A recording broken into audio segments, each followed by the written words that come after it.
إلهي سبحانه وتعالى قرآن وحكت المامية يا أيها الذين آمنوا اتقوا الله ولتنظر نفس ما قدمت لغد واتقوا الله إن الله خبير بما تعملون ولا تكونوا كالذين نسوا الله فأنساهم أنفسهم أولئك هم الفاسقون. إن شاء الله درسي يقول لبدنا آيات بكوري قدونا. آيات كان وحي كورميان قفك مسلم كاه ورب سبحانه وتعالى وتلماميه إنو فيريوها مسقر شايه مستقبل كيسا صوصادة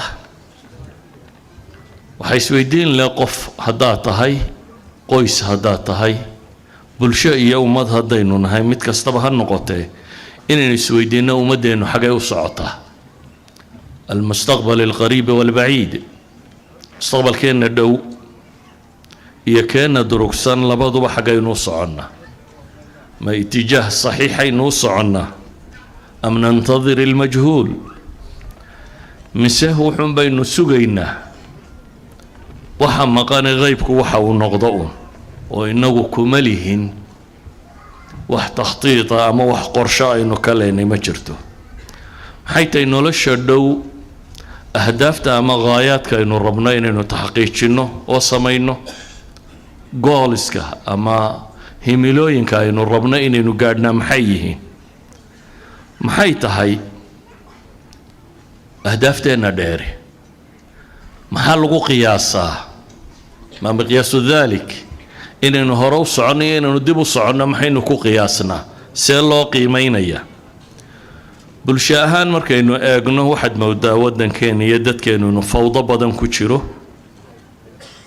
هدايتين نولوشا قويسكا تقفكا تبلشادا تدولة نمادا انتو باينو قرشوه كيريهي waxaynu markaa isweydiinaynaa dunida maanta la joogo sidee bay u suurtagal noqon karaysaa dad aan noloshaba qorshe ka lahayn inay u noolaadaan ama se u joogaan iyadoo dunida loogu noolyahay maanta sida loo kala xoog badan yahay. alquwa hiya alqiima alxaqiiqiya fi hadihi dunya alyawm awood ama xoog ayaa maanta valuega kaliya ama qiimaha qura dunida tan ay eegto. haddaba su-aashu waxay tahay noloshaada maxaad ka dabacsantay noloshaada soo socota maxaa kuu qorshaysan ma inaad dhalato oo dhimato ma inaad jaamacad ka baxdo oo waxbaratid oo guursatid oo lacag samaysid ma intaasaa waxaad u nooshay mise qorshe kalaa jira qoyskaaga maxaad u qorshaysay dadkaaga iyo bulshadaada maxaad u qorshaysay dunida aynu maanta ku nool lahay waliba علوم المستقبل وحلا يدهدا ما أنت عاد لو أديك سدا وحتى علماء قاركوت كتب تودا كتب الماميان وعلماء قاركوت كتب الماميان من فروض الكفاية يكون شيء جنبه وإن دتكو استشرافا ما سووا دراسة مستقبل كصاص عدا يسقو كو إيجيه awoodiisa maanta uu hayo iyo taariikhdiisa tagtay iyo soo jireenkiisu wuxuu yahay iyo taaqada bulshadiisa iyo dadkiisu ay leeyihiin iyo waxa la tawaqucayo ama la filayo inay dhacaan. ilaahay subxaanahu wa tacaala quraanka wuxuu inoogu tilmaamay bini aadamku mararka qaarkood mustaqbalka siduu u arko ayawadu axadukum an takuna lahu jannatun min nakhiilin wa acnaabin tajri min taxtiha alanhaar له فيها من كل الثمرات وأصابه الكبر وله ذرية ضعفاء فأصابها إعصار فيه نار فاحترقت كذلك يبين الله لكم الآيات لعلكم تتفكرون. إلهي الصورة بوينو صوري شيء جيسة متكين ميوج عليا هي isagoo beer iyo baraare iyo barwaaqo ku jira beer isku baxday oo wabiyaal hoos marayaan oo midhale oo wax walba isna uu soo tamargabayo uu gaboobay dul yaryarna uu dhalay caruur yaryar aan markaa waxba qabsan karin dabeetana duufaan haleelo icsaar oo haleelo ay gubato qofkaasi suuradda baa laynoo sawirayaa muxuu filayaa mustaqbal madow buu arkayaa isaga tamari kuma hadhin kuwa korinaya waa yaryar yihiin beertii waa gubatay sawirkaasi siduu egyaa ilaahayna hordhigay subxaanahu wa tacaala kadib baa ilaahay wuxuuna leeyahay kadalika yubayinu allahu lakum alaayaati lacallakum tatafakkaruun sidaasoo kale baa ilaahay subxaanahu wa tacaala aayaadka idinku caddaynaya lacallakum tatafakkaruun si ay u fakartaan wax u daymootaan ayuha alaxiba waxaan leenahay diinta alla inoo soo dejiyey subxaanahu wa tacaala waxay ku salaysantahay على التخطيط للمستقبل ورفض العشوائية والفوضى إن يدتكو إن بدن قرشيان نولشو دو تمادد إصاص عطا إن أنا باس كل هين نولش قفك مسلم كفوضى أنركي ما ملا أنت يستكدب وريقة يبرب وحي نقول دون تصدق ما أنت هيدون يدو فكرتو haddaad u fiirsatana noloshii nebi moxamed calayhi salaatu wasalaam qaabkaas bay u dhisnay mithaal waaxida haddaynu tilmaamno hijradii nebi moxamed calayhi salaatu wasalaam culamaa siira markay hijrada inoo akhrinayaan imisunbay inoo sheegaan qorshe uu nebigu degay oo ah balaankii uu ku talagalay markuu hijroodo meeshuu mari lahaa siduu cadowga uga dhuuman lahaa siduu u raad gadan lahaa waddadu qaadi lahaa cidday tay cidda hogaaminaysa cid aan laga shakinin inuu daliil ka dhigto raaxilaadkay fuuli lahaayeen inay diyaarsadaan wakhti aan la filaynin inay baxaan meel aan la rajaynin inay qabtaan inay u kacaan buuraley inay maraan si ay u raadgataan yacni markaad daraasayso nebiga calayhi salaatu wasalaam hijradiisii waxay kuu tilmaamaysaa in layna barayo tashriic iyadoo taasi ay cagsi u tahay maalan إسراء الإسراء والمعراج نبي محمد عليه الصلاة والسلام الإسراء والمعراج وحاها تشريف هي تعظيم هي تصلية وينين إلهي والنبي وينين يي لسميرسين يي بلايين كيلومتر السدول بلايين كيلومتر بلغو قياس كرين أي النبي محمد إلهي كحيي مكة وجي بيت المقدس ولا قد الميو عرك اللقبتسيي ولا سوء علي maaha masalo loogu talagalay inaynu kaga dayano ama awoodeenna kuma saabsana laakiin 500 kiiloomitir in ka yar isagoo soconaya oo Maka iyo Madiina inta u dhaxaysa waa less than 500 kilometers 500 kiiloomitir bay ka yartay ayaa ilaahay subxaanahu wa tacaala nabiga waxa lagu ilhaamiyay khitati uu halka ku gaari lahaa iyo inta ay qaadatay iyo muddo 14 cashaa in la lugeynayay oo waxa soo dhiba laga marayay taas ba takhtiidkeeda leh tan waa litashriic tii hore litashriif bay ahayd israaga iyo micraajkiyo kuwa kale ama tani waa litashriic walidalik baa nabiga calayhi salaatu wasalaam waxaynu dareemaynaa qorshihiisa uu degayay sida uu ahaa ee waxyiguna hagayay xataa caalamka iyo waxa ka socda sida ula socdeen oo labadii dawladood ee waaweynaa iyo dagaalkii ka dhex socday ilaahay subxaanahu wa tacaala quraanka uga warramayo iyo ogaalka uu nabigu ogaa calayhi salaatu wasalaam xataa saxaabadiisa markuu rabay inuu u diro ard alxabasha inuu dareemaya ama se warkaa uu hayay in xaggani ka cadaalad badantay labadan dawladood iyo intaan agagaarka joogto oo dhan dawladdaasi ka tirsan dhulka xabashadu inay ka cadaalad badantay waxaasoo dhamme waa wax tilmaamaya inaanay muslimiintii hore dad ghaafiliina ahayn ama dad iska socda ama dad uun suga mustaqbalku waxa uu noqonayo bale xadiiska qaarkood baa waxay inoo tilmaamayaan waxyaabaha wax lagu qiimeeyo markaad mustaqbalka qorshe loo degayo ugu weyn waxaa ka mid ah alixsaa'iyaat statistics data in la helo tira koobiyo awoodaada xoogaaga tiradaada dhaqaalahaaga waayo waxaasaad ku qorsheynaysaa inaad mustaqbalka wax kaga qabato ilaa xaduu nabigu leeyahay calayhi salaatu wasalaam xadiidka saxiixayn ku yaala riwaayada muslim axsu liya kam yalfadu lislaam iisoo tira kooba bal inta qof muslima joogta magaalada madiina ama riwaayada imaam albukhaari uktubu lii man talafada bilislaami min annaas dadka inta ku dhawaaqday islaam iisoo qora uu nabigu leeyahay calayhi salaatu wasalaam وحلنا مركا لا بد من تخطيط، لا بد قرشين إن نهله، لا بد سينولش إنه فوضى وقبحضة سيبا ومدى الصوماليات ومدى أنا أنت بدن ترد وشرين صادال أنت مستقبل كي وحي سجيان إلهي وحين لي يا أيها الذين آمنوا اتقوا الله ولتنظر نفس ما قدمت لغد وركوا إيمانك لغاها ليو اتقوا الله لك عبصدا ولتنظر نفس ما قدمت لغد بري وحينا في أردقتي وحي أهرو مرستي وحي أردتيستي سودت هذا ما تغانين عنها ولا دتي يا دسي بري الله والغسي تلقى على بري si loo luli karo inay maanta dhitan noqoto waxa la leeyahay waxaad u dhitaysatay baraad lulane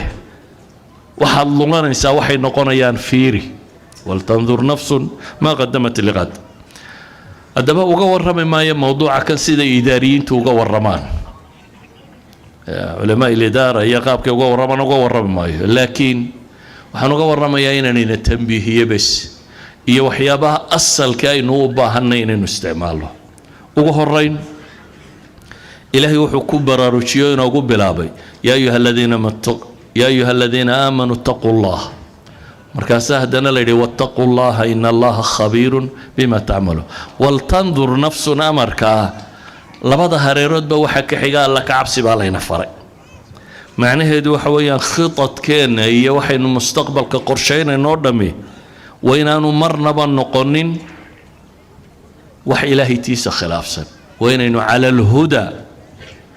inagoo ilaahay ka cabsanayna waayo cid kasta oo khutad degta calaa gayri huda allah lam walan yuflixu ma guulaysanayaan maxaynu u leenahay markaynu qorshe degayno alla ka cabsigu kowha ka noqdo ugu horreyn qur-aanka ilaahay wuxuu inoo tilmaamay inay nolosha fududaanayso bini aadamkuna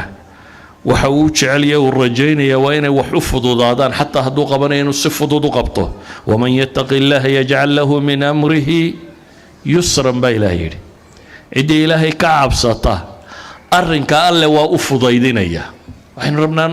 khudada u degaynoo dhamme waa nolosha inaynu si fudud u noolaan karno ilaahayna wuxuu inoo ballan qaaday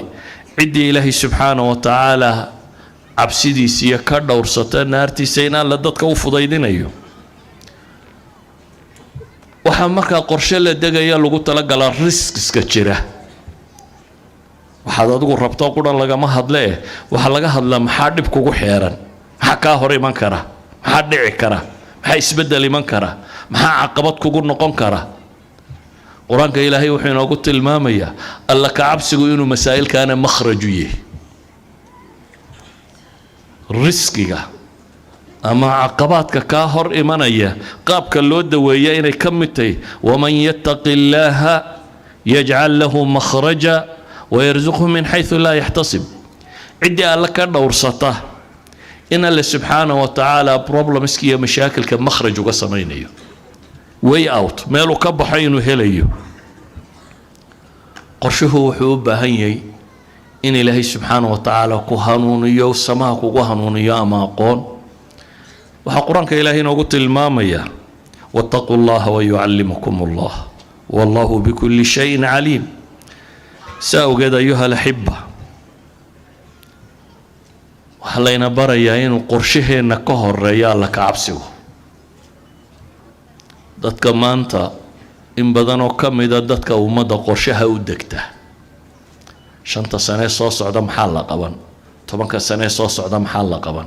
لا تنك سنة صوص عدم حالة يالي وحينو بدنا إن المسائل كان ينوجو بتشرين ترادا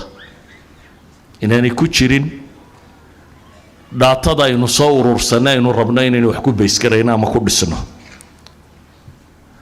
هدي الله كعبس وهريو وهذا ليس بصيرة أتكوك على أركتو مستقبل كدير إن الله سبحانه وتعالى توجك قوي فيه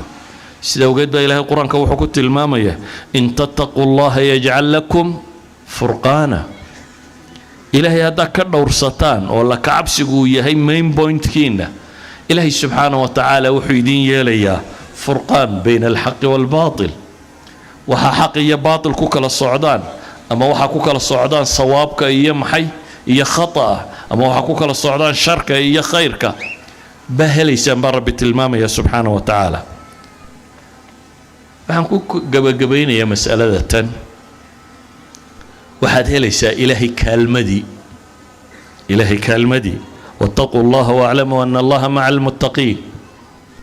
ilaahay kaalmadiiyo inuu ku waafajiyo sida sawaabku ku jiro.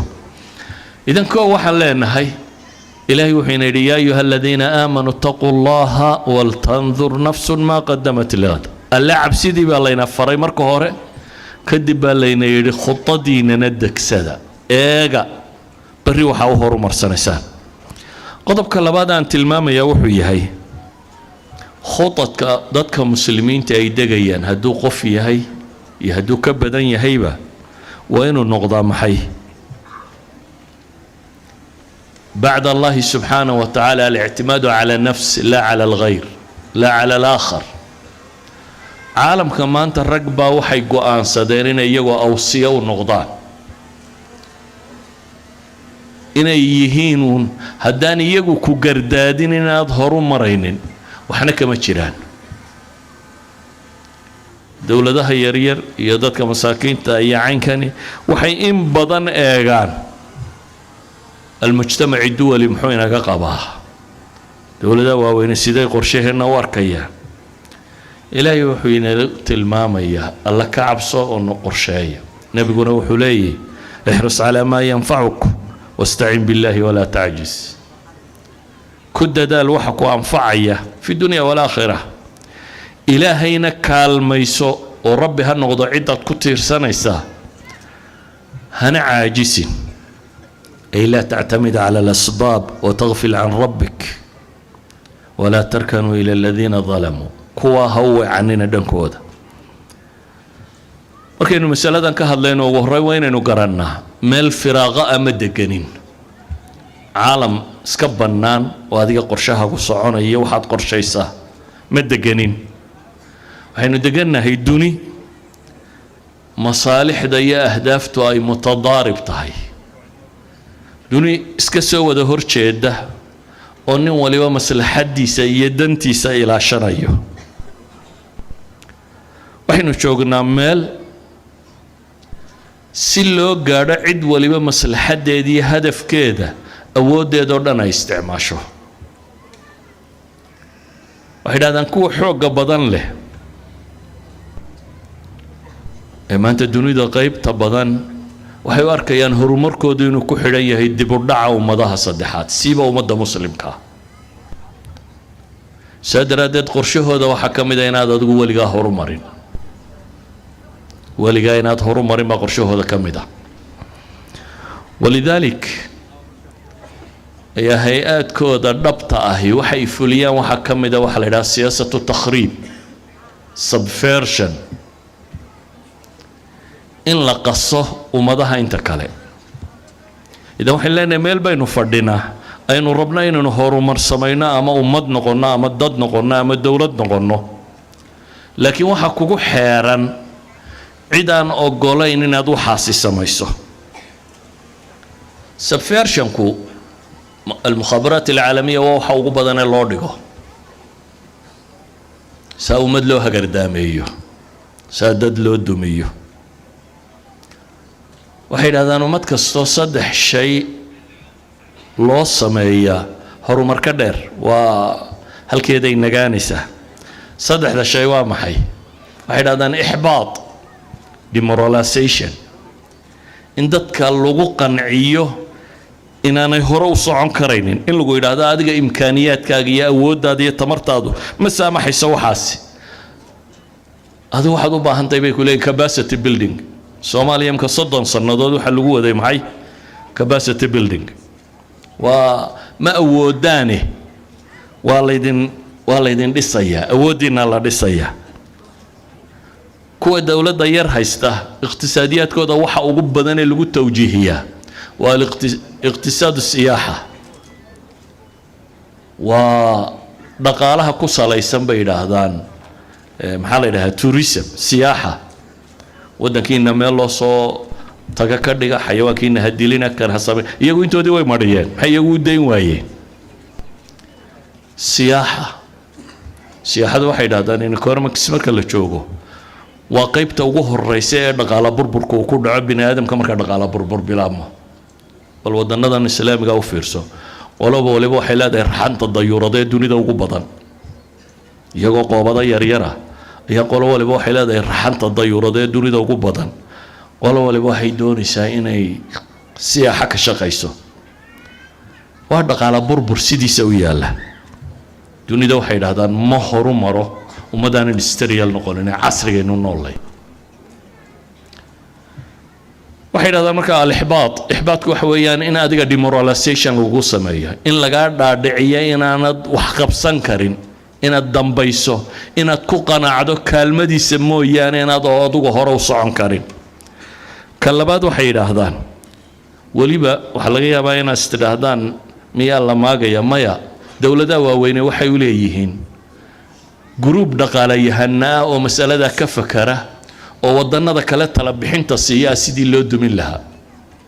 waa group dhisan maaha wax theory waa group dhisan waa kuwa ka waramayo kale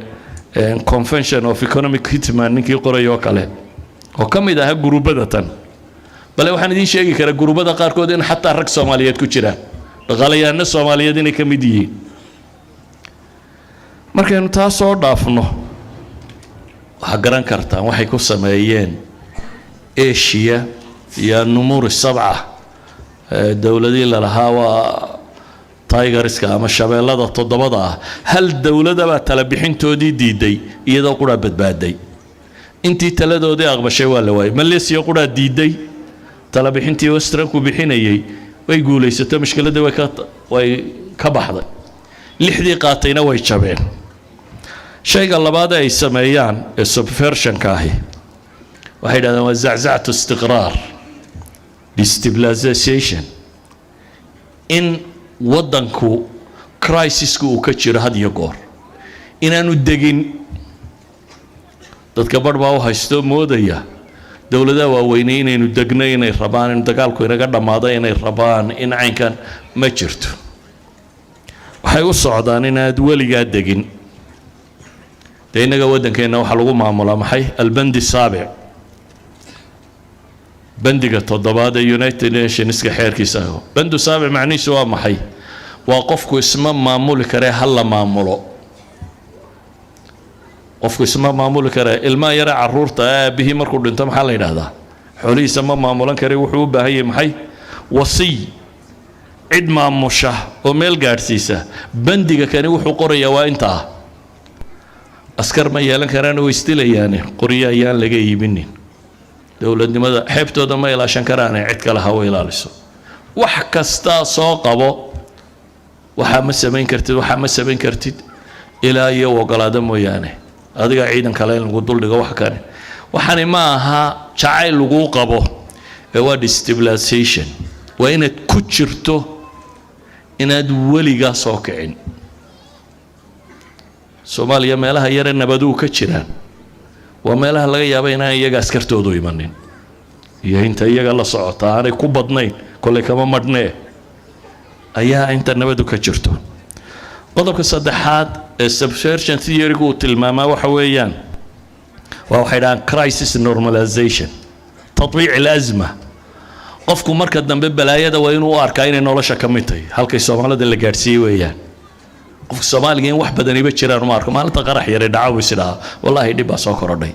laakiin wuu la qabsaday wuxuu bartay inuu la noolaan karo dhibta dabeetana waxay dhahdaan crisis normalization qofka haddii la gaarsiiyo dhibta inuu la noolaan karo hadduu gaadho waa halkii lala rabay ilaahi subxaanahu wa tacaala qur-aanka in badan buu dadkan kaga digay waxaan tilmaamaynaa ma aha wax wada tilmaamayo waa waxay istiraatiijiyad العالم ku dhigaan مثلا waxa jira buug qoray nin Chinese 2500 sanadood ka hor noolaa sanad baa la yiraahdaa waa philosoph general laha buugiisu waa weedho kooban waxaan filayaa 600 iyo dhowr statement oo kooban inuu yahay culamada istiraatiijiyada dunida daraasayso dhan baa loo dhigaa militariga dunida oo dhan baa loo dhigaa waa kalimaad kooban oo ninka kani markaa waa nin filosof ah fanniga istiraatiijigana looga dambeeyo waxa uu yidhaahdaa in ikhdaac alcadow min duuni qitaalin huwa arfacu imtiyaaz buu yidhahaa cadowgaa inaad jabiso oo uu ku hoos yimaado adigoo aan la diririni waa heerka ugu sarraysa la gaadho buu yidhi waalcamalu alcaskariy huwa aqalu turuqi jawdatan liikhdaaci alcadowi buu yidhaha militarily inaad cid u jabisaana waa qaabka ugu hooseeya cadow loo jabiya buu leeyahy yacni inaad ciidan iyo hub iyo dagaal ku jabisa waa qaabka ugu liita waa farsamada ugu liidata laakiin farsamada u sarraysa waa maxay inaad ninka jabiso adigoo aan dagaalamin adoon askari kaaga dhiman ama waxba kaaga dhiman inaad jabin karto walidaalika wuxuu tilmaamaa in alacdama bayna alqaada laysa almuntasir fi 100 macraka bal dalika aladi laa yaxtaaju iطlaaqan ila alqitaali liyantasir halyeyga ama geesiga weyn hogaamiya ee laga dambayn karaa ma aha buu yidhi ninka 100 goobood guulaysta ee waa ninka aan dagaalba u baahan si uu guulaysto ninka aan dagaalku u baahanin si uu guulaysto waxaan qadiyadan u tilmaamayaa markaa waxay tahay ilaahay wuxuu ina leeyahay yaa ayuha aladiina aamanu ittaquu llah waltandur nafsun maa qadamat ligad الاعتماد على نفسه هدينو يلن كري وينو oo cid kale inoo dejiso khudadkeena iyo road mapka iyo meeshaynu marayno abid guulaysan maysid waxaad guulaysan kartaa qura markaad adigu awoodaada iyo aqoontaada iyo tamartaada iyo dalkaaga iyo xoolahaaga iyo dhulkaaga waxa ku jira ama kor saaran markaad adigu ku xisaabtanto ee adigu taas aad blangaraysato waad guulaysan kartaa ama cid kale ay wanaajinaysa warka gaaladoo dhan haddaan soo dhaafo ilaahay kitaabka qur-aanka ee soo degay 1400 sannadood wuxuu inagu leeyahay maa yawaddu aladiina kafaruu min ahli alkitaabi wala almushrikiina an yunazala calaykum min khayrin min rabbikum wallahu yakhtasu biraxmatihi man yashaa wallahu du lfadli alcadiim ma jecla baa rabbi leeyahy kuwa gaalada ah ee ahlu kitaab iyo mushrikiin ba isku dar kuwa gaaladahi ma jecla an yunazala calaykum min khayrin min rabbikum xagga alle inaad khayr ka heshaan ma aha inay iyagu khayrku siiyaan xagga rabbi in khayr idinka yimaado ma jecla baa ilaahay yidhi subxaana wa tacaala idan mid aan jeclayn inaad xagga rabbi khayr ka hesho ayaa isagu dhankiisa khayr kaa siinaya haddaad rumaysato waad jabtay waxaad ka mid tahay kuwii lasoo tilmaamayay iyagu mala waa gabyaagii soomaaliyeed sheegayay baadida nin baa kula daydaya daalna kaa badane waan doonayn inaad heshaan daayin abidkaaye dadkuna moodi duul wada dhashoon wax u dahsoonayne yani nin soomaaliyeed oo kale tilmaamayay laakiin xaqiiqadu wax weeyaan waa kuwa kan kuwan baa nooca kan u fakeraya maxaa markaa ina saaran khudada aynu degayno waa inay bataanaadka reer galbeedka iyo waxa la socdo dhammi ka baxsanaadaan ilaahay baa wuxuu leeyahay yaa ayuha aladiina aamanuu laa tattakhiduu bitaanatan min duunikum laa ya'luunakum khabaala wadduu maa canidtum qad badat albagdaa'u min afwaahihim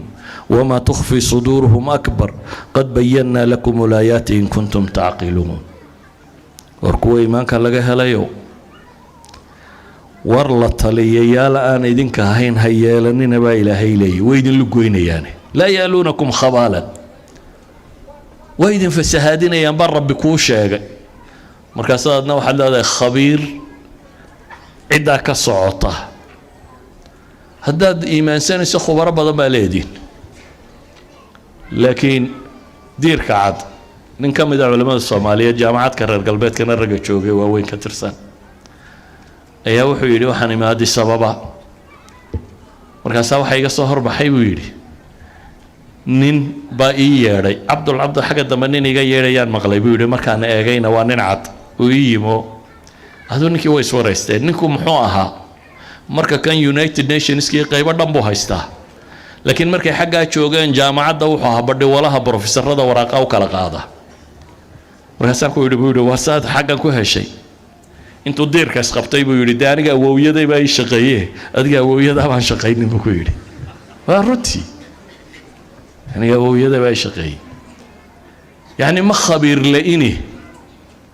waxa weeye wayna iimaansan weyne ilaahay wuxuuna leeyahy wadduu low takfuruuna kamaa kafaruu fatakuunuuna sawaa waxaad haysato adigoo haysta inaad horu marto ma rabo waxna maad faa'iidin haddaad diin la'aan waxoogaa dhaqaalaha ku hesho waxba maad faa'iidin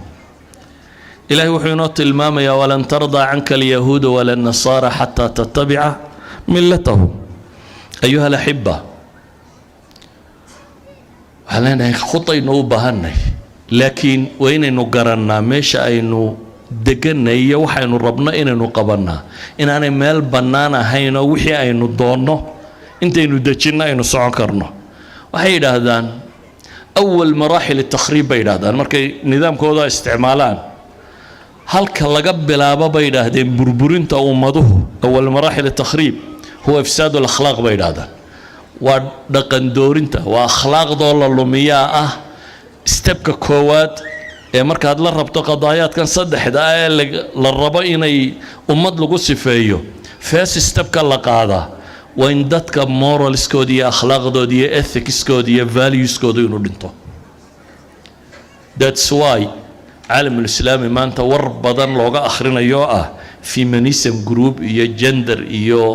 kuwa sagas ka warramaya iyo waxaan sheekhu hadda sheegaya iyo waxaan loo wadoo dhami waa ifsaadu akhlaaqi innaas waa jirtaa bini aadamku ma aqbalo bifitratihi in la yidhaahdo xuma samee ma aqbalo laakiin xumaa shaadh baa la huwiyaa aadam ibliis kuma odhanin geedkan cunaa dambaabtide muxuu ku yidhi shajarat alkhuldi wa mulkin laa yablaa baan ku tusaya geed markaad cunto shajarat alkhuldiya adiga waxaa lagu odhanayaa waa xuquuqda dumarka iyo waa xuquuqda caruurta iyo wax xuquuqoo la sheegaya ma jiro xaggaasay ku dulman yihiin xuquuqi meeshan ma taalo ee waxa weeyaan waa fasaadinta dumarka iyo fasaadinta caruurta iyo fasaadinta ummadda ayaa asala laakiin shaadhka sare ee la huwinayaa wuxuu yahay maxay erey aanad ka didaynin oo ah xuquuq rights marka laga warramo waxaad is leedahay dee waa wax macquula laba saddex midhoo loojikana la sheego laakiin ma rights baa ninbaa nin u tegaya ayaa human rights ka mid ah qof baa la bedelayaaba human rights ka mid ah يعني واحد بدن بالينو شيء لكن واحد كان لينو شيء إذن هدي أخلاق ضائلونته ومراحل الفساد كهالكو كابلامه قال هذا ما أنت شوكت قال كوجوين وريتشارد دوكنس ونبي الإلحاد بيجوا هذا a prophet of atheism دين لا أنت النبي كذا بيكوشاك عنو ياي وأنك اللي قدر يوشن أيا وحولي هي من الصعب جدا الدفاع عن القيمة الأخلاقية المطلقة على أرضية أخرى غير الدين ووح أدق بولي إن أدودو فاليو أخلاقيات أخلاق في عين إن تكور رمي كرتو أدقو أن كنت أجنين بولي دول دينيت دين الآن يا أخلاقي مرنبا اسم فولا يا بولي هذا وكان لا إلهي ما شردتك ويريا وبوكي سجدوا يشبكوا غريا حلي أخلاق لا هذا تربطوا إن فاليو سون شاكتو وإن كنت أنت هيبوت المام يا محي religious ground هدارت هيسنين ما صورت قالها بوت المام يا أيها الأحبة حلينا مركا إلهي سبحانه وتعالى وحين إليه يا أيها الذين آمنوا اتقوا الله ولتنظر نفس ما قدمت لغد واتقوا الله إن الله خبير بما تعملون لبتشير با إلهي نوسو علي إلهي عبسيدي سينا نكد داله إغنانا ولتنظر نفس علماء واحد هذا أنا أيضا قيبته هوري مركي اللي سفريي تقوى انت إيمانكم بالله يا أيها الذين آمنوا لكن مركي ليسفريي نولاشين لقرشيو ولتنظر نفس أي كل نفس نفيها اكتبا ليري مركا واحد هذان النداء بالتقوى ولخصوص المؤمنين بيت الماما وهي يقوم بمنتفعين والأمر بالنظر لعموم كل نفس نفها اكتبا إلهي ما قدمت الغد بري وحاضوه مرصته الغد بريدا دوا نقون كرا بريدا دروك سنة ونقون كرا وحكاد دم بيودمي وبريتو وحكاد دم بيودمي وبريتو إن الله خبير بما تعملون إلهي وقنوقي هاي وحا سمين إنسان قصدك كليدين هي بواطنتين هي ظواهرتين من ربي وأوقي سبحانه وتعالى وحا هو بالا مركة الدنيا آخرة أيين هريها له الدنيا آخرة اسم الله اسكو قيمنا معها اسكو الرزقي اسكو مشكلتنا معها taasi waxay u baahan tahay marka wax la qorsheynayo keeba mudnaanta leh yani markaad qorshe degayso nolosha waxaad qaban doontaa priorities ba kala jira waxbaad kala horeysiinaysaa siday u kala weyn yihiin u kala muhiimsan yihiin baad u kala horeysiinaysaa qorshaheena waa inuu u weynaadaa qorshaha aakhiro dabeetana qorshaha adduunyo marka leena waa inuu u weynaadaa qorshaha aakhiro qofka muslimka ah ee siyaasiga ah ugu horeyn inuu ka fekeraa ummadan ay aakhiro naar uga baxsan lahayd jannana u gali lahayd waayo that's the most important thing waa waxa ugu muhiimsan ee aad dad u qabatid ثانيا بعد سويدينيسا تاسيد لو غادايو ee adduunkan inta la joogana saan loo kadeedmeen ee adduunkan nolol fiican loogu noolaan lahaa waxaan leenahay marka aynu qorshe dejinayno waa inuu priorities ku kala horeeyaan waliba waxa hubanti ah haddii qorshaha dambe ee aakhiro uu noqdo ka muhiimada leh ka adduunyana automatically inuu hagaagayo waayo aakhiro laguma gaadho adduunka kharibkiisa aakhiro waxa iyadana lagu tagay ku islaaxda maxay adduunkan islaaxintiisa tanba mazraca u ah marka ugu horeyn waa inaynu aad uga fakarnaa ilaahay wuxuu leeyahay yawma tajidu kullu nafsin ma amilat min khayrin muhdara وما عملت من سوء تود لو أن بينها وبينه أمدا بعيدا ويحذركم الله نفسه والله رؤوف بالعباد فمن يعمل مثقال ذرة خيرا يره ومن يعمل مثقال ذرة شرا يره قرشها كواد وين كجرا wax kasto aad samayso barraad la kulmaysaay muxuu yahay jawaabtaadu wax kasto aad samayso adduunkan aad qabato wax kasto aad qabato amal kasto ka soo fula barraad la kulmaysaa ee maxay tahay jawaabteedu sida awgeed ayuu nabigu calayhi salaatu wasalaam dhalinyaro la talinaya nin dhalinyaro ah inagu dhalinyarada markaynu la talinayna maxaynu ku nidhahnaa dadna dhalinyaro aragto wax baro nin noqo xoogso guurso shaqayso soo kama ha taladeenu talada ugu badan ee dadku waa in dhow bay dadku arkaan maca kuwan ay yidhaahdaan indheer garad indheer ma arkaan indhow bay arkaan dadku waa wada indhow garad buu badan yahay waxaynu ilmahaaga qorshaha ku yaala muxuu yahay koowaad iskuul dhigo jaamacad ka bax guurso nin noqo taa waxaad ogoshahay inaad ku bixiso maxay waxay u baahantoo dhan baad diyaar ula tahay waxay u baahantoo dhan baad maxay ula tahay ayaa diyaarinaysaa iskuulku gali lahaa kuu noqonayo jaamacaddu ka bixi lahaa kuu noqonayo kharashku u baahnaan lahaa waxaasoo dhan waad diyaarinaysaa maxaad uga dan leedahay nolosha dhow inuu guulaysto berritaad injineer noqon ama dhakhtar noqon ama saan noqon ama ka noqon marka qorshahaagu wuxuu baday ma diyaarinay dhammaanteen isku keen dar wadaad iyo wabiin ba israakeen raace intaa in leeg ma gelinaa aakhiro si uu qofku u guulaysto aakhiro si uu qofku u guulaysto programkeenu degayna ma ku jirtaa intaa in leego investment ahay bal wax kale ba dambeeyaan maya waxa kugu adag macalinka quraanka dhiga $20 la siiyo war kuwa malaamadooda waa qaali ba taagantay laakiin waad ogashay jaamacadda dharka ku inaad bixiso ee dhakhtarnimada ka baranayo waayo tan dhow qorshahay kugu jirtaa oo aad baad u qorsheynaysa nabi maxamed calayhi salaatu wasalaam عبد الله بن عمر ونن اللي يرى أبو الله تلينيا قرب كأنتو كدر بهاي حديث كتقانين البخاري كيالا كن في الدنيا كأنك غريب أو عابر السبيل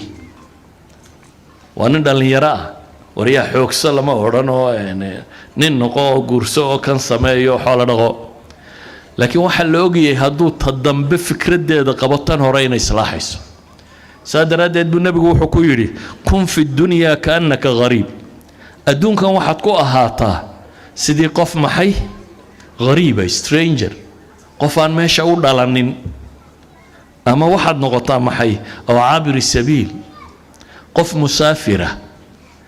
qofkaas inta uu ka fakaro inuu meesha joogo ama qorshuhu u dajiyo qorshe leegu daji marka xoogaaga iyo xoolahaaga iyo qorshahaaga xoogeen xaggaad u dajinaysaa tadambaad u dajinaysaa in tadambe horeysiiso ayaa muhiima sawgeeda ayuha alxiba waxay leenahay nolosha khutta kama maaranto laabud min takhtiit lilmustaqbal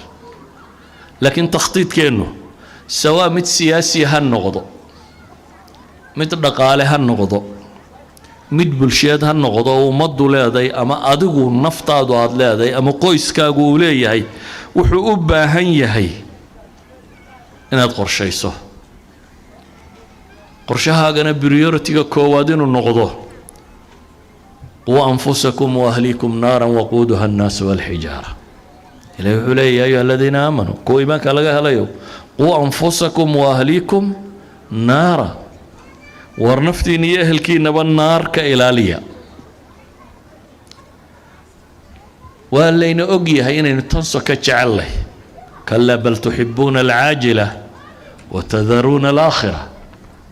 إلهي وحولي تندوبة تعشين آخرنا أنت بدل ما كتجيسان لكن باش عكسية الله ينوت المامية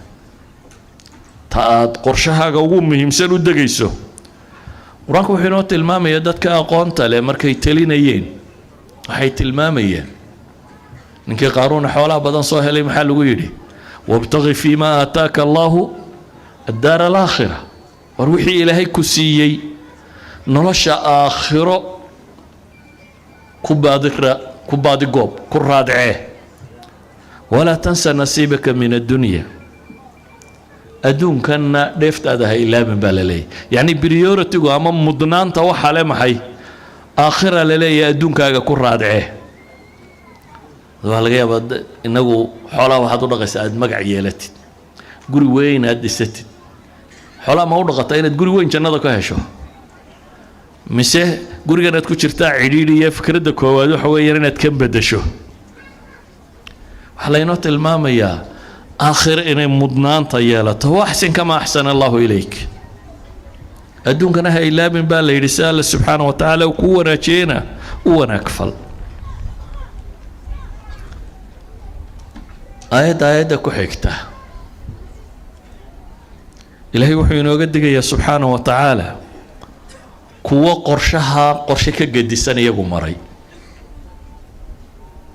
قرشها إنو شيء إنه لأنه بريورتك وينو آخرة يالا تمرك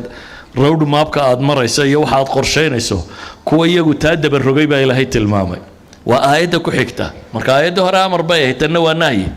wala takunu kalladina nasu allaha fa ansahum anfusahum ulaika humul fasiqun hala mid noqonina baa ilaahay leeyay sidii kuwii alla ilaabay qorshaha uguma jiro ilaahay subhanahu wa ta'ala iyo cabsidiisa iyo aakhira iyo kani qorshaha uguma jirto maxaa qorshahooda ku jira adduunkan siday wax uga noqon lahaayeen ba ku jira sawgeed baa ilaahay wuxuu inoo leeyahay wala takunu kalladina nasu allah kuwan maxaa ku dhaca fa ansahum anfusahum tooda ilaahay ilowsiya